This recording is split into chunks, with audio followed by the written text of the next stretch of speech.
inteligente. Bom, uma vez que a gente consiga lá ver o que a gente chama de inflação cheia, né, a gente pode ver a inflação desagregada pelos 9 grupos do IPCA. Tá? E aí, de novo, a gente vai pegar os dados lá do Sidra e IBGE, conforme esse código que está no slide e conforme o código que está aqui no meu script. Pessoal, comenta aí se está muito rápido, se está muito devagar, para eu tentar alinhar aqui com vocês. Tá?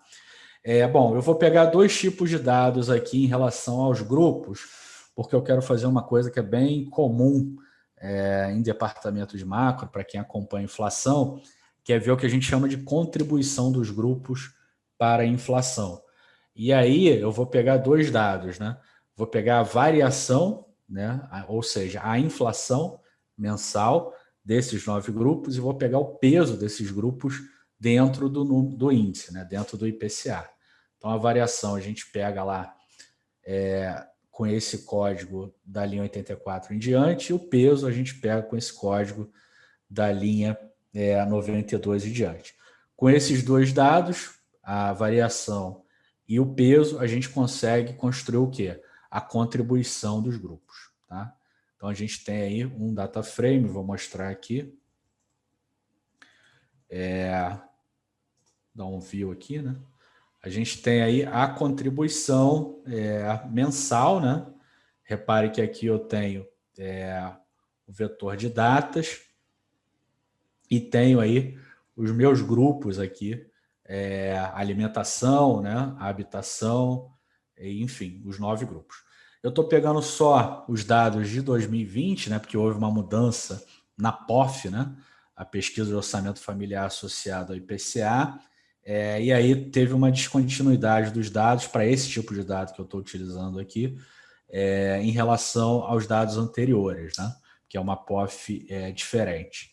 Então, estou pegando os dados só de 2020. Tá? Podia ser uma pergunta que fosse feita, eu já estou respondendo. Bom, uma vez que a gente tem, então, a contribuição, né, a gente pode construir um gráficozinho como esse daqui, né? Que vai sair daqui a pouquinho. Bom, primeiro, né, mostrando aí um gráfico múltiplo com a variação, né, de cada um dos grupos. Então, temos aí um gráfico de barras, né, que mede a variação, isso aí está em percentual, né? Então, é a variação lá do grupo alimentação e bebidas, que tem sido aí o grande vilão da inflação em 2020, né? Mas também tem a variação dos demais grupos, né? Grupo habitação, artigo de residência, enfim, os 9 grupos lá do IPCA, a gente consegue começar, né, a fazer uma análise desagregada e ver aí como é que está o comportamento, né, da inflação ao longo do tempo. Uma outra coisa que a gente pode ver é um gráfico do peso, né? A gente vê aí o peso de cada um dos grupos, né?